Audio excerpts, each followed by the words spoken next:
बिस्मिल्लाहिर्रहमानिर्रहीम, अस्सलामु अलैकुम नाज़रीन, आप देख रहे हैं दिला स्टार। मैं हूं यासिर रशीद और स्टूडियो मेरे साथ मौजूद हैं सीनियर तजियाकार राना मोहम्मद अजीम साहब। नाज़रीन, पाकिस्तानी सियासत में आज बज़ाहिर दिन तो खामोशी का था, तमाम तर जो नज़रें थी वो मैच के ऊपर लगी हुई थी, लेकिन पाकिस्तानी सियासत के अंदर गर्मी में मज़ीद इजाफा होने वाला है। जो कल का दिन है, कल के दिन से फिर सियासी बयानबाजी शुरू होगी जो हालात को इस नहज पे लेके जा सकती है कि हर तरफ आपको हफ्ज़दा माहौल देखने को मिल सकता है।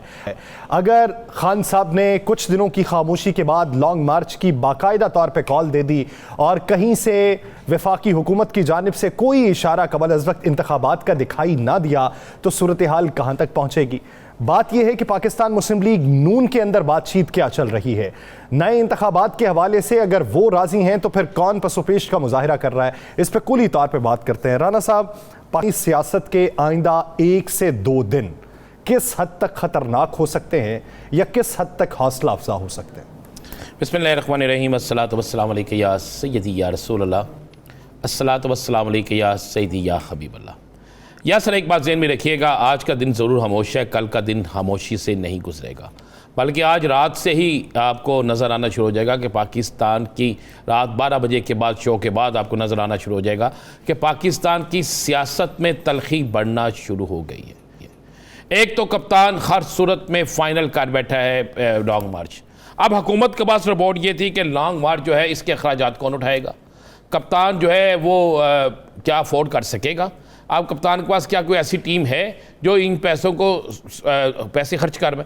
खान के पास 1 नहीं, 2 नहीं, 3 नहीं, 4 नहीं, 5 नहीं, बल्कि आपको मैं मज़े वाली बताऊँ, सैकड़ों के हिसाब से लोग मौजूद हैं। अब खान साहब ने पिछले दिनों, बल्कि आज भी 12 से ज़ायद मीटिंगें की हैं, 12 से ज़ायद मीटिंगें। राना साहब, इससे तो वो जब पहले लॉन्ग मार्च की कॉल देनी थी तब भी कोई फंडिंग के हवाले से उन्होंने एक कैंपेन भी नहीं, अब उन्होंने कैंपेन भी कर दी, हर चीज़ हो गई, अब बड़ा अच्छा सिस्टम कर दिया। मसलन उन्होंने कह दिया, सरदार सलीम को बुलाया कल, उन्होंने कहा जी पोटोहार से जितने लोग आएंगे 4 दिन, 5 दिन, 6 दिन, 7 दिन, 8 दिन आपकी ज़िम्मेदारी है। उसके बाद बाकी जो वहाँ पे MP MNAs हैं उनको लहदा दी, यानी एक बंदे को नहीं ज़िम्मेदारी दे रहे, 6-6 लोगों को दे रहे हैं। और आप देखें उन मुलाकातों में वो कह रहे हैं सरदार सलीम पोटोहार से मेरे पास इतला ये है 52,000 लोगों का काफिला तैयार हुआ है, 52,000। अब वो इस्लामाबाद का दूध में दाखिल नहीं होंगे फिल वक्त, वो कहाँ बैठ जाएंगे? उनको खाना पीना हर चीज़ का अरेंज है, बारिश बचने का अरेंज है, टेंट साथ लाए गए होंगे, खाने देखें साथ लाई गई होंगी। अब आप दूसरी तरफ से चले जाते हैं, इस तरफ आ जाते हैं पंजाब की तरफ, चौधरी औरंगजेब को जिम्मेदारी दे दी है कि भाई आपने इतने दिन का आपने फला जगह करना है। फिर उसके आगे आप चले जाते हैं, बाकी लोगों को दे दिया। KPK के वज़ीर आला जो है उसने अपनी टीमें तश्कील दे दी हैं, उधर कश्मीर के जो वज़ीर आला है उन्होंने अपनी टीमें तश्कील दे दी हैं। इसी तरह दीगर जो सूबे हैं, जगह जहाँ पर इनके लोग मौजूद हैं वो दे दिए। ये आज का दिन जो खामोश से गुजरा, कल का दिन बड़ा बड़ा बड़ा खौफनाक होगा। आप देख लीजिएगा, हुकूमत और अपोजिशन दोनों अपने महाजों पे डटे हुए हैं। और जब कभी सन्नाटा हो जाए ना, जब कभी आपको खामोशी नज़र आए, तो उस खामोशी के पीछे जो खौफनाक तूफ़ान होता है ना यासर, वो तूफ़ान रुकता नहीं। और इस वक्त मेरे पास जो इतलात हैं, खान साहब के डरने के हवाले से हुकूमत जो सोच रही थी, सर्दी, बारिशें, अखराजात, खान साहब ने उससे 3 गुना बढ़ के सारा अरेंज कर लिया। यानी उन्होंने plan 1, plan B, A, plan 2, plan 3 सारा करके उसमें यह भी कर दिया कि यहाँ तक प्लान बन चुका है कि अगर रिप्लेस होती हैं, मिसाल के तौर पे 50,000 आदमी बैठे हैं एक जगह पे, उनमें से कुछ लोग जा रहे हैं, तो आ कितने रहे हैं? पहला डे किसका होगा, सेकंड डे किसका होगा, थर्ड डे किसका होगा, 4th डे किसका होगा? भाई आप अगर किसी जगह को 5 दिन के लिए पुरअमन तरीके से बिल्कुल बंद कर देते हैं तो ख़त्म हो जाता है सारा सियासी। और आप ज़हन में रख लें, मैं ये बिल्कुल आपको ये बिल्कुल ये बड़ी ख़बर दे रहा हूँ, अगर 4 से 5 दिन 2 से 3 लाख, मैं 5 लाख या 10 लाख या 20 लाख नहीं कह रहा, 2 से 3 लाख अफराद इस्लामाबाद के इर्द गिर्द जमा हो गए तो किसी सूरत में हुकूमत सरवाइव नहीं कर सकती। खान साहब ऐसी प्लानिंग कर रहे हैं कि इस्लामाबाद पुलिस चाहेगी भी तो शेलिंग नहीं कर सकेगी। वो कैसे? भाई आपने इस्लामाबाद की हदूद में फिल वक्त दाखिल ही नहीं होना। क्या करेंगे? आप बाहर बैठ जाते हैं, दाखिली रास्तों के बाहर बैठ, हाँ बैठ जाते हैं, फिर क्या करेंगे? आपकी वो हदूद ही नहीं है। आप क्या वहां आ ही नहीं सकते। आप वहां आके शेलिंग करेंगे तो बड़े रास्ते खुले हैं, कानूनी रास्ते इतने खुले हैं जिसकी इंतहा कोई नहीं है। कि कानून कहता है कि जब आप मसलन देखें, दफ़ा 144 लगी है एक इस्लामाबाद में, दफ़ा 144 पिंडी में नहीं लगी, इस्लामाबाद के दाखिली रास्तों पर नहीं लगी, पोटोहार से नीचे आते हुए नहीं लगी, कश्मीर मुजफ्फराबाद से आते हुए नहीं लगी, KPK से आते हुए नहीं लगी। तो क्या करेंगे आप? किस तरह जाएंगे आप? किस तरह आप सर्वाइव कर सकेंगे? तो ये बड़ी बड़ी क्लियर है। एक तो गवर्नमेंट के जहन में जो एक गलत फहमी थी ना कि कप्तान के साथ टीम नहीं है। उन्होंने एक ये जो रिपोर्ट्स गई, मैं आपको बड़ी मज़े वाली बता, ये जो वज़ारत दाखिला ने एक रिपोर्ट जारी की जो कल बताया गया फ़लाँ जगह इतने लोग हैं, फ़लाँ जगह इतने लोग हैं, फ़लाँ जगह इतने लोग हैं। फिर तो आपको परेशान नहीं होना चाहिए, फिर कंटेनर हटा देने चाहिए। अगर 32,000 लोग, जो ख्वाजा आसफ साहब ने कहा था 32,000 लोग इस्लामाबाद में आते हैं तो एक ग्राउंड नहीं बढ़ सकती। असर ऐसे ही है ना, ऐसे ही तो आने दे उन्हें, ताकि उनका सारा जितना उनका अरूज है या जितनी उनकी ताकत है या जितना उनका शोर है ख़त्म हो जाए। और आप ये भी कहने वाले बने देखें जी हमने तो कोई प्रेशर नहीं डाला, लेकिन वो इस सारी चीज़ों से डरते हैं। आपको नज़र आएगा ख्वाजा आसफ के हलके में 25 तारीख को कप्तान जलसा करने जा रहा है। ज़रा सियालकोट के उस जलसे को देखिएगा। कप्तान 1.5 तारीख देने से पहले 2 बड़े जलसे कर रहा है। तारीख देने से पहले? हाँ जी, वो उन्होंने तो जुमे का दिन कहा हुआ है और जलसा 25 को। 25 को क्या दिन बनता है? क्या तारीख बनती है? क्या आप देख रहे हैं ना, आज 23 होगी ना, यानी मंगल को अगर वो जलसा करते हैं तो तारीख का ऐलान जुमे को किया जाएगा और जुमे से पहले 2 जलसे हैं उनके। 2 जलसे, और 2 जलसे बड़े भरपूर जलसे हैं। उन जलसों में नज़र आएगा कि किस तरह अवामी रद्द अमल जो है वो सामने आ रहा है। दूसरा, ये खान का काम था, हमें क्रेडिट देना चाहिए कप्तान को कि कप्तान ने बहुत अच्छा काम किया। शेख रशीद साहब कहते हैं कि कौमी सलामती का मसला पैदा हो चुका है। कप्तान ने नफरत ख़त्म की है। ये जो दो KPK के लोगों के साथ जो हुआ, एक MNA के गले में जो डाला गया, वो डाल के तस्वीर शाया करवाई गई, और एक सवाती साहब के साथ, तो वहाँ पर KPK के अंदर नफरत पैदा हो रही थी। खान साहब ने कहा नहीं, ये पाकिस्तान, हम सब पाकिस्तान है, ऐसा नहीं होना चाहिए। और ना ऐसी कोई करारदाद पेश होने दी, ना कोई ऐसा काम होने दिया, ना कोई ऐसी फ़ज़ा कायम होने दी। तो ये गवर्नमेंट तो चाह रही है कि ये सारा कुछ हो। किसके कहने पे किया गया? क्यों किया गया? क्या कभी आज तक हिस्ट्री में किसी MNA के साथ हुआ है?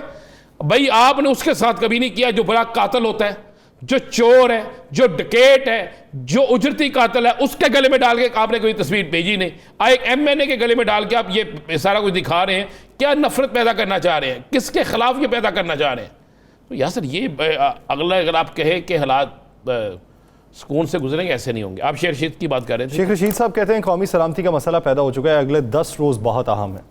क्या ये एक सियासी बयान है उनका जिस तरह माजी में चलते रहते हैं, या अभी वो के बयान पे गौर कम किया करें? शेख रशीद साहब सियासत की हम कहते होते हैं मीरा हैं, अदाकारा मीरा, जिस तरह रोज़ाना खबर के लिए एक बयान देती हैं ना, वो हमारे बुजुर्ग हैं। लेकिन शेख रशीद साहब जब कुर्बानी कहते हैं इस ईद पे पहले कुर्बानी हो जाए के बाद में कहते हैं जी कसाई नहीं मिला, कभी कहते हैं बकरा छुरी के नीचे से निकल गया। लेकिन वो आजकल तो कहते हैं कि मैं खान साहब के इतना करीब हूँ कि मैं जो बात कर रहा हूँ वो मैं डंगे की चोट पे कर। नहीं, वो करीब कब नहीं थे? किसका करीब नहीं थे?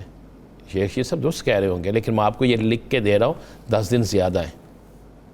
याद करें, हमने अपने प्रोग्राम में कहा था, मैंने ट्रांसमिशन में भी कहा था, नवंबर निगरान सेटअप, अक्टूबर लॉन्ग मार्च का ऐलान, यही कहा था ना हमने।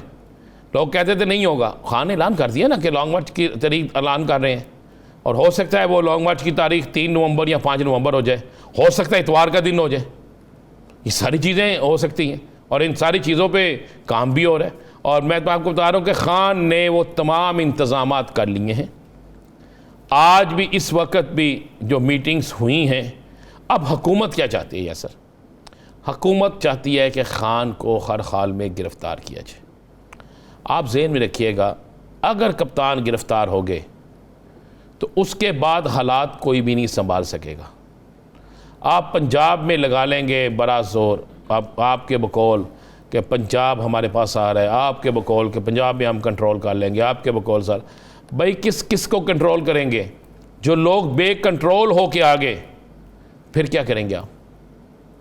मेरी उमर सरफराज चीमा साहब से बात हुई, मैंने पूछा चीमा साहब ये क्या चल रहा है, क्या होगा? आप पंजाब के वज़ीर दाखिला, उन्होंने कहा भाई खान साहब अगर काल वापस ना लेते, या लोगों को ये ना कहते, काल तो उन्होंने दी नहीं थी कि ना कहते कि वापस चले जाओ, तो लोग इस कदर गुस्से में थे कि लोग वहाँ पे जाते और जाके इतना सख्त रिएक्शन होना था कि जो हम चाहते भी तो कंट्रोल नहीं कर सकते थे।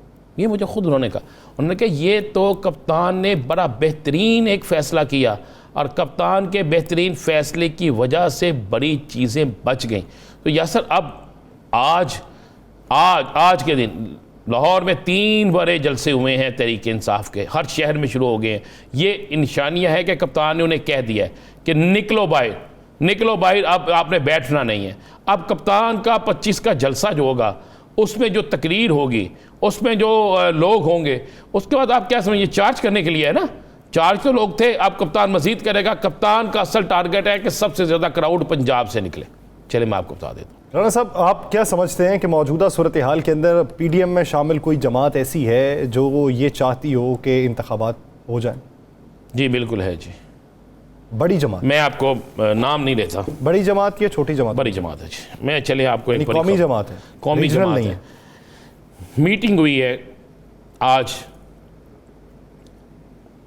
मुस्लिम लीग नून के अंदर। चले मैं बात कर देता हूँ। मुस्लिम लीग नून की एक अहम मीटिंग हुई, उसमें कहा गया जी कि अगर इमरान खान साहब को रिलीफ मिल गया, वो उस पहले से ज़्यादा मजबूत हो गए हैं, मज़ीद मजबूत हो जाएंगे।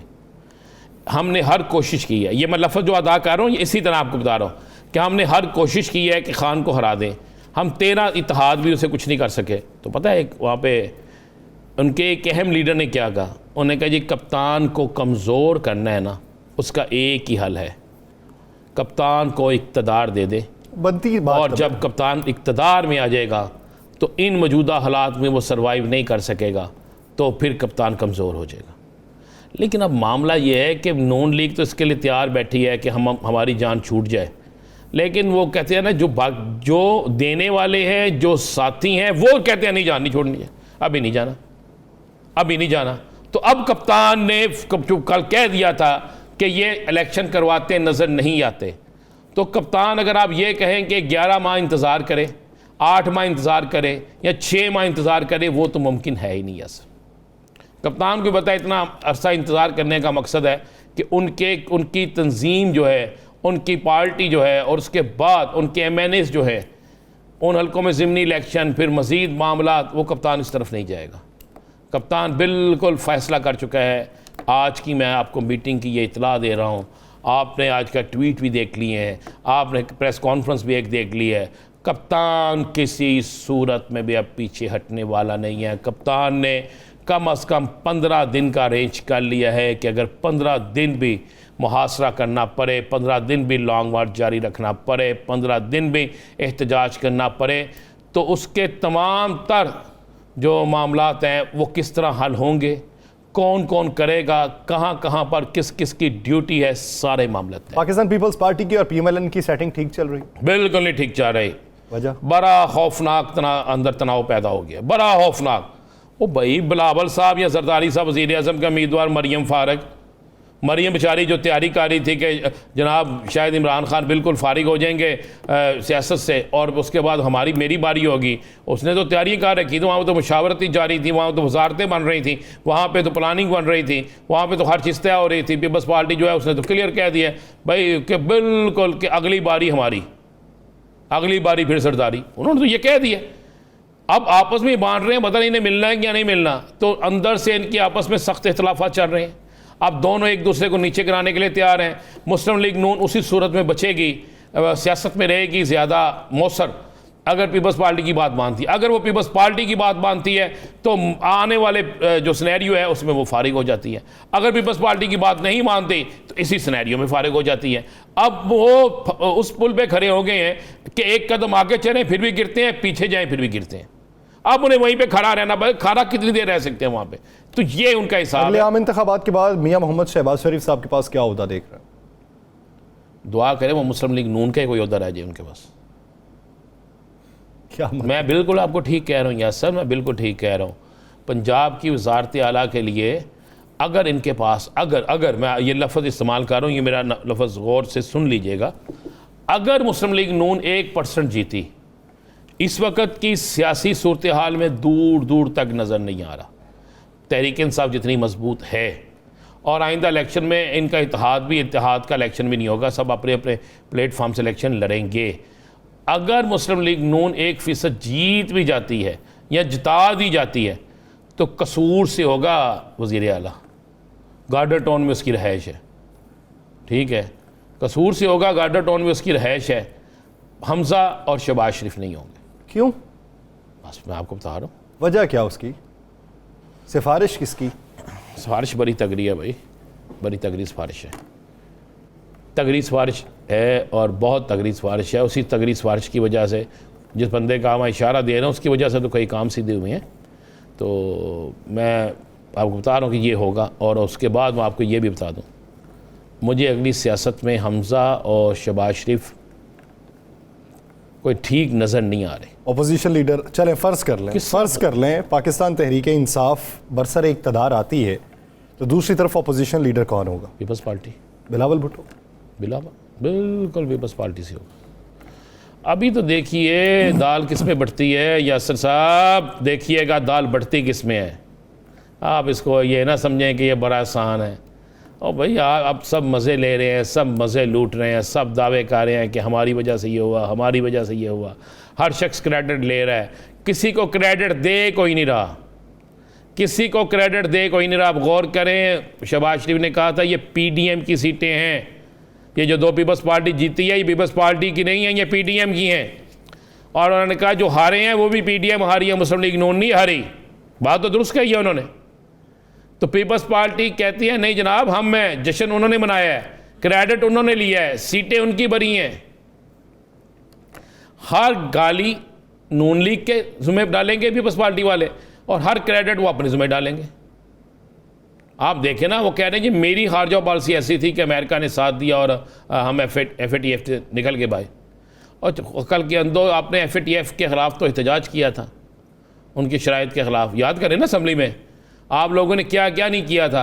ये तो क्रेडिट आप दें इमरान खान को या आर्मी चीफ को, इसके अलावा आप किसी और को क्रेडिट दें, ये तो ज़रूर है ही नहीं, 1% नहीं है। अच्छा महंगाई हो जाए पिछली हुकूमत की, कोई और चीज़ आ जाए पिछली हुकूमत जुम्मेदार, तो जो क्रेडिट लेना हो तो वो हम है जी, हमारी है। ये नहीं है यासर साहब। आज की खामोशी के बाद बहुत बड़ा तूफ़ान आ रहा है। ज़रा तूफ़ान, उस तूफ़ान को उस तूफ़ान में लपेटा कौन जाएगा? उस तूफ़ान में लपेटे जाएंगी। मैं आपको बता दूं, उस तूफ़ान में सबसे बड़ा नुकसान जो होगा ना वो हुकूमत का होगा। आप देख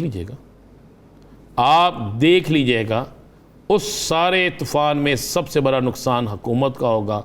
और हुकूमत का जो नुकसान होगा उसका हुकूमत को इल्म है, लेकिन हुकूमत के कुछ नादान दोस्त हुकूमत को ये कह रहे हैं कि कुछ नहीं होना। कप्तान ने पता क्या इनके साथ किया है? कप्तान ने इनके साथ ये किया है कि एक मैच सियासी शुरू किया है और जानबूझ के उस मैच के पहले 6-7 ओवर बड़े हल्के खेले हैं। लेकिन इन्होंने समझा कि पहले 5-6 ओवर तो ये बड़े स्लो हैं। जिस तरह एहतजाज में इन्होंने नज़र आया कि इतने बंदे नहीं निकले, वो तो कॉल ही नहीं दी, लेकिन फिर भी बेइंतहा लोग निकले थे, हर शहर में निकले थे। उन्होंने समझा ऐसे है, अब कप्तान के पास कुछ नहीं है, ये कप्तान को ज़रा कॉल तो दे लेने दें। और अगर कप्तान ने किसी लाहौर से ही मार्च की क़यादत खुद कर ली तो फिर, या KPK से मार्च की क़यादत खुद कर ली, फिर उसको कौन रोकेगा? फिर वो ये कहाँ सर्वाइव करेंगे? यासर साहब, ये सियासत के चौके छक्के जो है ना, खान साहब मार्च के साथ ही निकलेंगे। इंडिया और पाकिस्तान के मैच से मार्च के साथ ही निकलेंगे, इरादा यही है उनका? जी बिल्कुल, खान साहब निकलेंगे मार्च के साथ ही। खान साहब मार्च के वक्त इस्लामाबाद नहीं होंगे। चलें मैं ख़बर दे दूं, खान साहब कहाँ होंगे? हुकूमत सर पकड़ के बैठ जाएगी। नहीं, किधर होंगे? चलें सारी चीज़ें बता के खान साहब के क्यों हिकमत अमली आप ख़राब कर रहे हैं? मैं आपको बता रहा हूँ, कहीं ना कहीं से तो ज़हूर होना है ना उनका। जब जहाँ से ज़हूर होगा वो सारे देखते रह जाएंगे। ज़रा थकने दें उनको भी अपनी हिकमत। वैसे आपस की बात है, इस वक्त तो PTI के अपने कारकुनान भी थक चुके हैं। देखें ये है इस वक्त आसाब की जंग तो मेरे ख्याल से उनकी अपनी भी जारी है। बिल्कुल, क्योंकि इतने तवील अरसे से इंतज़ार नहीं, अब इंतज़ार ख़त्म हो गया। मैं कह रहा हूँ कि इंतज़ार ख़त्म हो गया। ज़रा एक तो बेचारे कल मिठाई ख़राब हो जानी है कई लोगों की, कई लोगों के पेट ख़राब हो जाने हैं कल। अब ज़रा कल का दिन अच्छा राना साहब, ब्रेक पे जाने से पहले खान साहब ये कहते हैं कि अब की बार जो है वो फैमिलीज़ बहुत बड़ी तादाद में आएंगी। फैमिलीज़ को इतनी बड़ी तादाद में वो बुला रहे हैं, बच्चे भी साथ में मौजूद होंगे, तो ख़दशात क्या होंगे? क्योंकि माजी की निस्बत हिकमत अमली ये भी कह रहे हैं हम तब्दील कर रहे हैं, हुकूमत भी कह रही है तब्दील कर रहे हैं। सर जी, मैं आपको कह रहा हूँ, इतना बड़ा लॉन्ग मार्च और जो हिकमत अमली बनाई गई है उसके मुताबिक हुकूमत सर पकड़ के बैठ जाएगी। मुझे तो खदशा है कि कई लोग जो है ना, उन किसी की वजारत और किसी की सरकारी नौकरी ये भी कुर्बान हो जाएगी कि भाई तूने रिपोर्ट क्या दी, हुआ क्या। जो मेरे पास इतला है वो तो यही नज़र आ रही है। सही, यानी हुकूमत के पास अब तक जो रिपोर्ट मौजूद है, हुकूमत में कुछ नादान लोग मौजूद हैं जो ये चाहते तसादुम वाली सूरत हाल बन जाए। दूसरी तरफ पाकिस्तान तहरीक इंसाफ की भी हिकमत अमली है। देखिए कि हिकमत अमली किसकी मजबूत और मौसर है। नाज़रीन, इसी सियासी मंजरनामे में मज़ीद भी बात करेंगे, लेकिन एक शॉर्ट ब्रेक के बाद कहीं नहीं जाएगा। से बेदास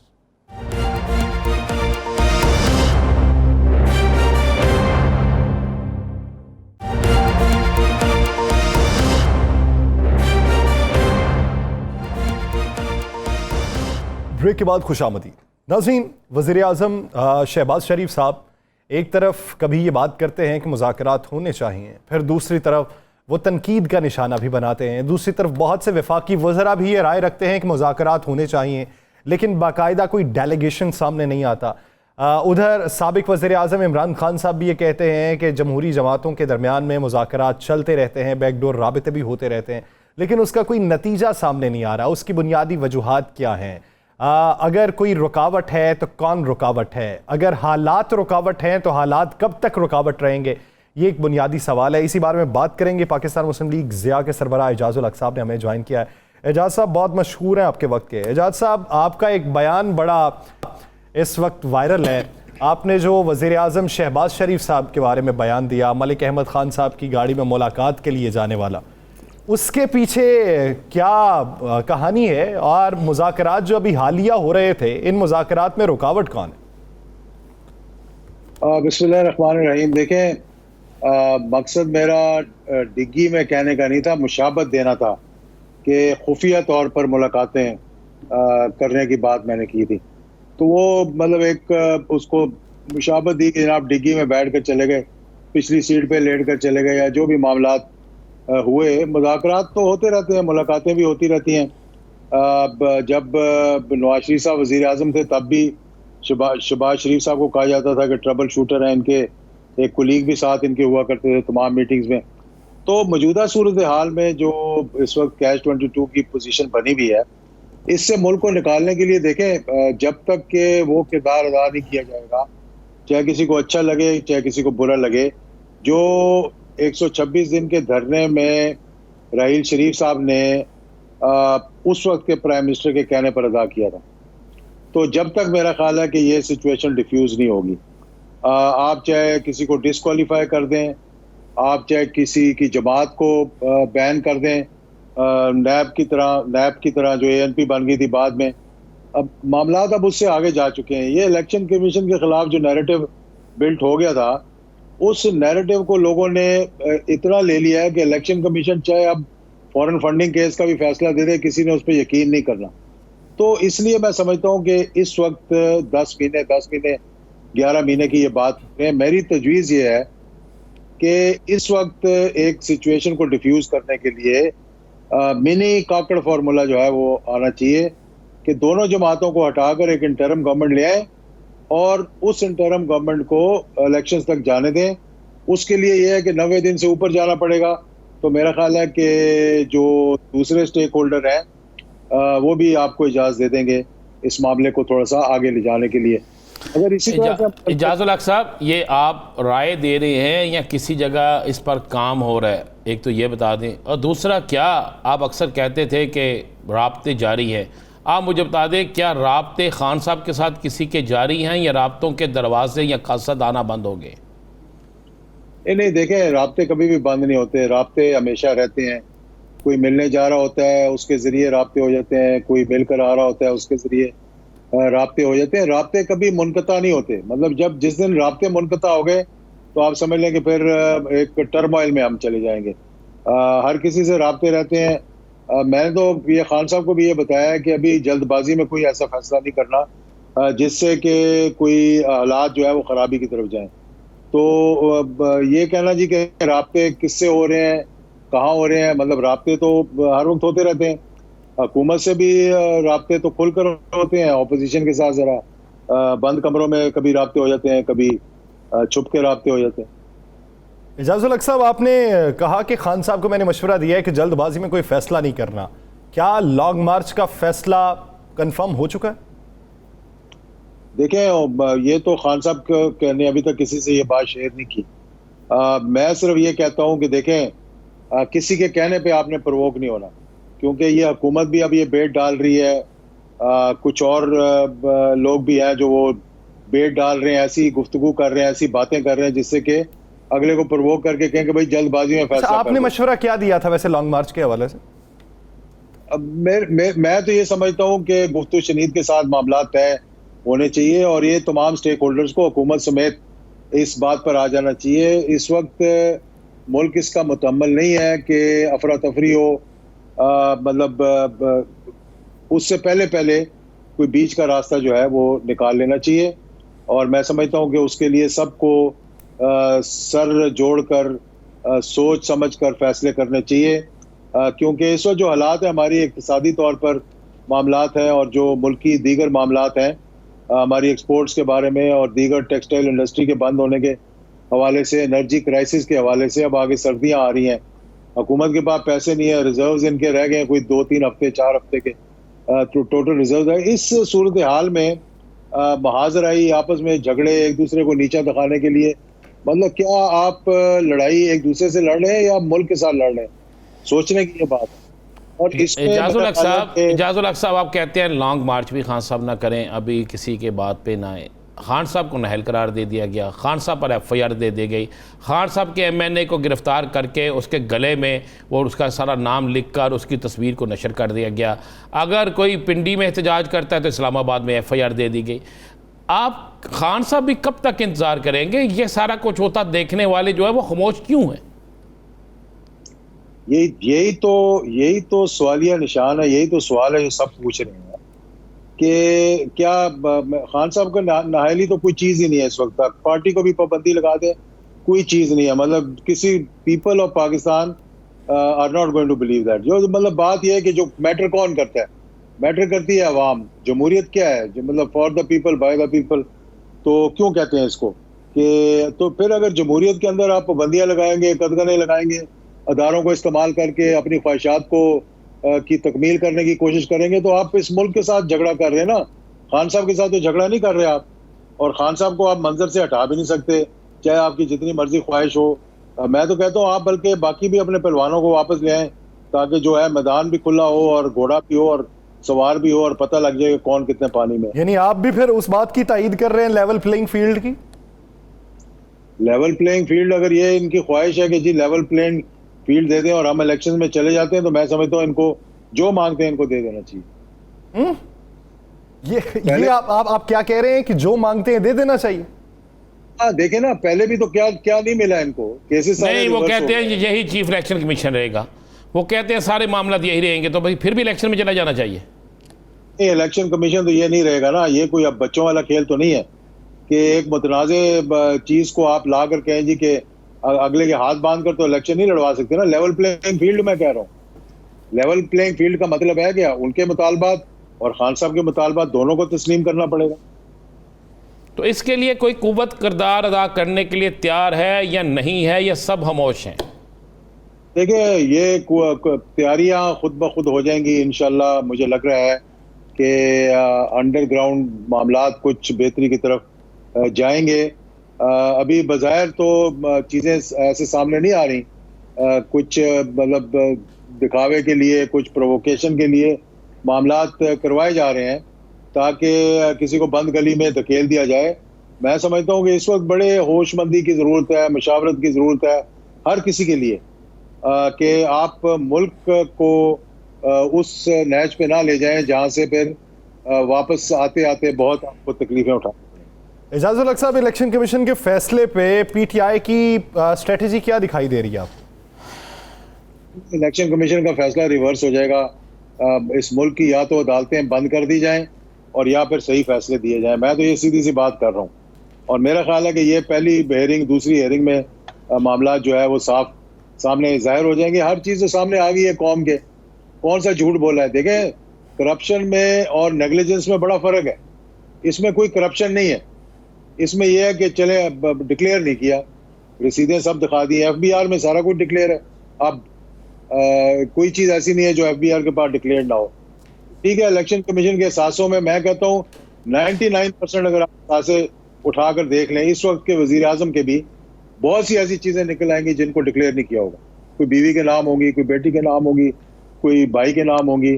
तो ऐसी कोई बात नहीं है। ये छोटी छोटी चीज़ों को आप लेकर अपना मजाक उड़वा रहे हैं, मतलब कि आप अपनी जो इम्पार्शियलिटी है उसको स्टेक पे लगा रहे हैं ऐसे लोगों की ख्वाहिशात को पूरा करने के लिए। एजाजुल हक साहब, अगर इमरान खान साहब को गिरफ्तार कर लिया जाता है तो फिर आप क्या समझते हैं, मुज़ाकरात के रास्ते मुकम्मल बंद? देखिए, रजीम चेंज के बाद उन्हें आपने 2/3 पे पहुंचा दिया था, नायली के बाद उन्हें 3/4 पे पहुंचा दिया। तो अगर उनको 100% पे ले जाना चाहते हैं तो आप उनको गिरफ्तार भी कर लें। एजाज साहब, आप क्या समझते हैं, गिरफ्तारी अगर होती है तो खाना जंगी की सूरत हाल नहीं होगी? देखिए, खाना जंगी की तो मैं नहीं कह सकता। मैं ये कहता हूँ कि उस नहज तक हमें जाना ही नहीं चाहिए। लोगों की ख्वाहिशात, छोटी छोटी ख्वाहिशात को पूरा करने के लिए अगर इस मुल्क के स्टेक होल्डर्स जो है खामोश तमाशाई बन जाएंगे तो फिर मेरा ख्याल है कि मामला जो है वो खराबी की तरफ जाएंगे। क्या आप समझते हैं कि ये मुल्क मुतहम्मिल है खाना जंगी की तरफ जाने के लिए? मुल्क खाना जंगी की तरफ जाने का मुतहम्मिल नहीं है। किसी की ख्वाहिशात के ऊपर किसी दूसरे को ना तो कैद किया जा सकता है, ना ही पर काटे जा सकते हैं। लेवल प्लेइंग फील्ड अगर दी जाए तो पाकिस्तान तहरीक इंसाफ की कामयाबी आपको दिखाई देती है। बहुत शुक्रिया एजाजुल हक साहब, इस हवाले से अपना वक्त देने के लिए। पाकिस्तान की सियासी सूरत हाल के साथ मुआशी सूरत हाल पर भी बात करेंगे। एक ब्रेक के बाद हमें ज्वाइन करेंगे पाकिस्तान मुस्लिम लीग नून के सीनियर रहनुमा कैसर अहमद शेख साहब। कहीं नहीं जाएगा, स्टे विद अस।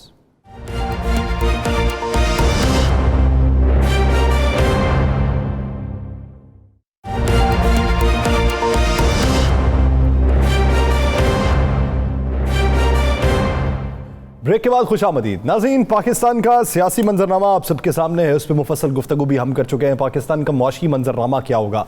सियासी इस्तेहकाम अगर रहता है पाकिस्तान में तो फिर मुआशी हमारी समत किस हद तक बेहतर हो सकती है। अगर पाकिस्तान में सियासी इस्तेहकाम नहीं रहता और दिगरगुं की सूरत हाल रहती है तो फिर मुआशी सूरत हाल क्या होगी? पाकिस्तान मुस्लिम लीग नून इंतखाबात के हवाले से क्या राय रखती है? बैनुल अक़वामी सरमायाकारी फैटफ का ग्रे लिस्ट से निकाल देने के बाद उसका अहवाल क्या होगा? सरमायाकार किस हद तक पाकिस्तान की तरफ रुजू करेंगे? ये एक बुनियादी सवाल है। इस पूरे सियासी और माशी मंजरामे में बात करने के लिए पाकिस्तान मुस्लिम लीग नून के सीनियर रहनुमा कैसर अहमद शेख साहब ने हमें ज्वाइन किया है। शेख साहब, बहुत मशकूर है आपके वक्त के। शेख साहब, अगर बात देखी जाए, अभी पाकिस्तान तहरीक इंसाफ का सबसे बड़ा मुतालिबा यह है कि आप इंतखाबात का ऐलान कर दें, बसूरत दीगर लॉन्ग मार्च होगा। इंतखाबात का ऐलान आपको तब भी करना पड़ेगा। तो आप क्या समझते हैं कि मौजूदा हुकूमत या PDM में शामिल जमातें खान साहब के इस मौक़िफ़ के ऊपर क्या राय रखती हैं? अब तक सोच विचार क्या की है? बिस्मिल्लाहिर्रहमानिर्रहीम। देखिए, मैं पहले दिन से ये कह रहा हूँ कि इस दबाव में या लॉन्ग मार्च से इलेक्शन नहीं हो, ये मेरी पहले दिन की बात है। मैं कह रहा हूँ कि ये खामखा अपने आप को वक्त ज़ाया कर रहे हैं। बैठ जाएं, बैठ के एक ही बात मेरी और किसी हर प्रोग्राम में सिर्फ और सिर्फ एक बात होती है, हम आपस में बैठे, हम उनकी तरफ ना देखें कि इस्टेब्लिशमेंट क्या करती है या वो हमको बिठाएगी। हमें पॉलिटिकली खुद मिल के फैसला करना पड़ेगा। PTI एक बड़ी जमात है, मुस्लिम लीग और हमारी जमातें पीपल पार्टी और दूसरी बड़ी जमातें, हम सियासी तौर पे क्यों नहीं बैठ सकते? दुनिया के बाकी ममालिक भी आपस में, और चार्टर ऑफ इकानमी अब सब ने मान लिया ना। पहले दिन से हम यही कह रहे हैं ना, कोई और बात कर रहे हैं? मुझे ये बताइए को हमने तब्दीली की? अब सब ने मान लिया, सदर साहब भी कह रहे हैं और सब बाकी भी जो इंटरेस्टेड पार्टी हैं वो सब कह रही हैं कि चार्टर ऑफ इकानमी करें। हमारा मुल्क इस वक्त बहुत बुरी हालत में है। फिंच ने हमें CCC कर दिया है, आप देखिए, और हमारा डिग्रेड किया है हमारी रेटिंग को। ये FATF बहुत ही अच्छा फैसला है। इसमें तमाम पार्टियों का देखिए मिल के हुआ तो तब हुआ ना। अगर इसमें भी हम लड़ते रहते तो कभी भी हम ग्रे लिस्ट से ना निकलते। इसमें हमारे आर्मी ने भी बहुत बड़ा रोल प्ले किया है, PTI का भी रोल है, मुस्लिम लीग का भी रोल है, पीपल पार्टी का भी रोल है। आज पीपल पार्टी के वज़ीर खारजा गए हुए हैं, वो भी जाते रहे इसके लिए, और हिना रेबानी खर ने भी इसमें, तो मिलजुल के हुआ तो हम कामयाब हो गए ना। ये इंडिया तो चाह ही नहीं रहा था कि हम ग्रे लिस्ट से निकलें।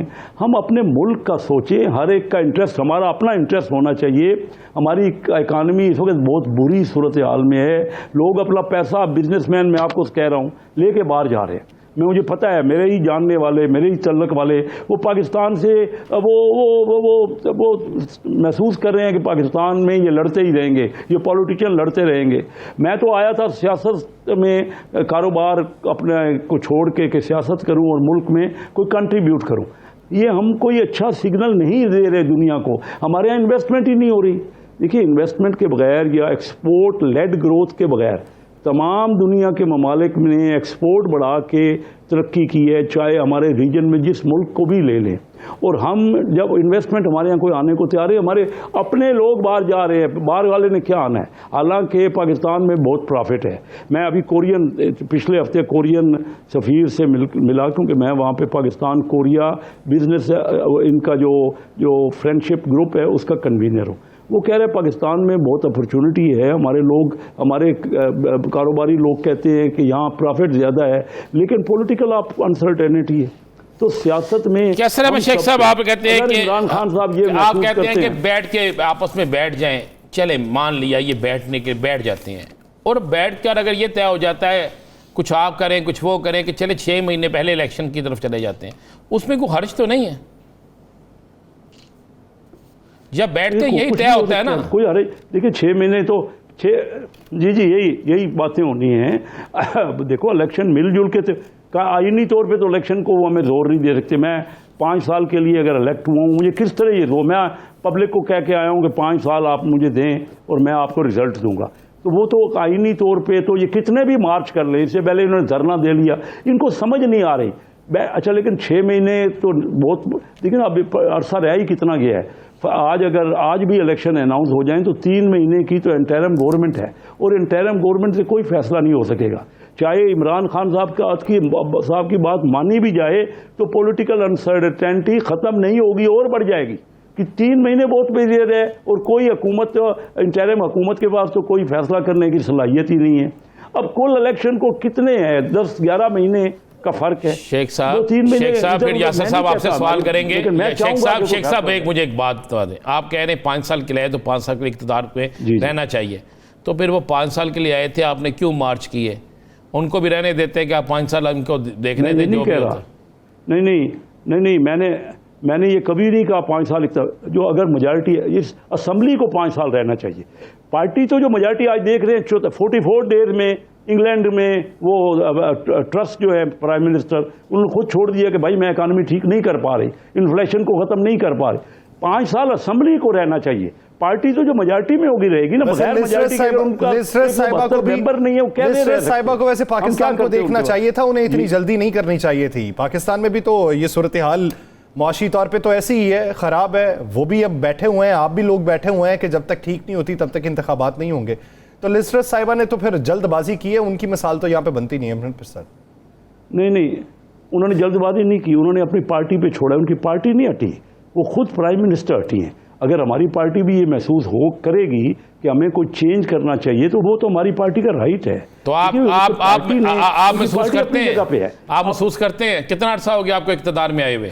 शेख साहब पता नहीं कितने अरसे से महसूस कर रहे हैं, लेकिन नहीं, आप जब आपको मुआशियत आपकी संभल नहीं रही, आप खुद भी कह रहे हैं, तो फिर आपकी पार्टी को भी सोच लेना चाहिए।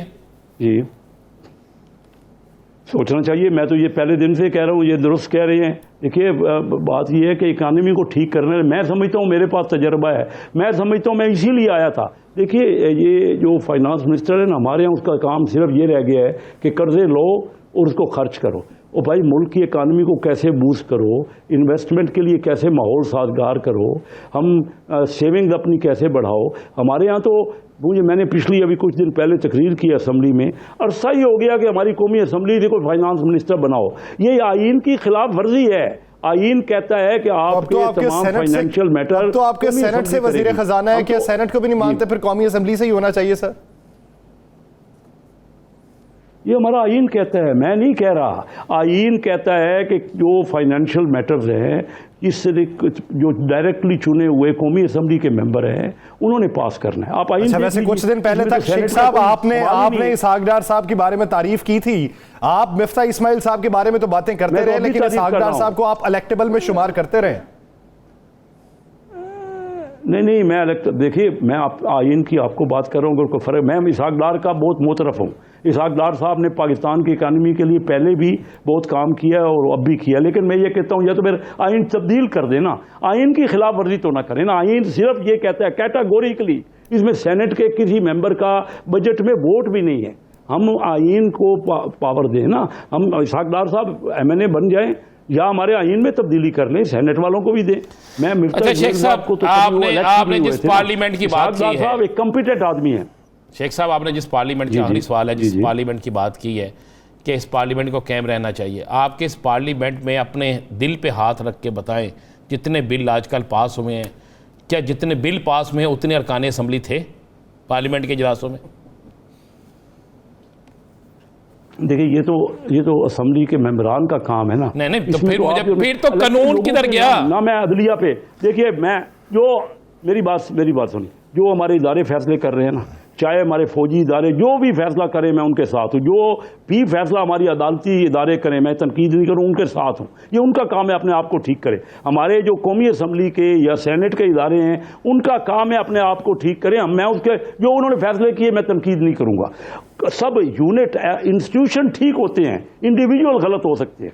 कोई भी इदारे ने फैसला किया है, मैंने कभी, आप मुझे दिखा दें पिछले 10-15 साल से मैं रेगुलर आपके प्रोग्रामों में और प्रोग्रामों में आ रहा हूं, किसी बात पे मैंने यूं टर्न लिया हो, कोई आप दिखाएं सामने। आपने उस वक्त ये कहा था, आप ये कह रहे बात, मैंने ही कहा था कि इलेक्शन जल्दी नहीं हो सकते, मैंने ही कहा था कि मिफ्ता इस्माइल सही इकानमी को नहीं संभाल सकते, मैंने आप इनसे कहा था कि चार्टर ऑफ इकानमी करें। सारी बातें ठीक हो रही हैं। मईशत वक्त की जरूरत है, नए इंतखाबात वक्त की जरूरत नहीं है, सियासी इस्तेहकाम लाना होगा जिसकी वजह से मुआशी इस्तेहकाम आएगा। बसूरत दीगर हमें मुआशी सूरत हाल का ऐसा सामना करना पड़ेगा जिसको निमटने के लिए कोई भी अपना किरदार अदा करना चाहे तो सूरत हाल उसके बस में नहीं रहेगी। बहुत शुक्रिया कैसर अहमद शेख साहब इस हवाले से अपना वक्त देने के लिए। नाज़रीन, द लास्ट आवर का वक्त खत्म हुआ जाता है, मुझे और राना अजीम साहब को दीजिए इजाज़त। अपना बहुत सा ख्याल रखिएगा। अल्लाह निगहबान।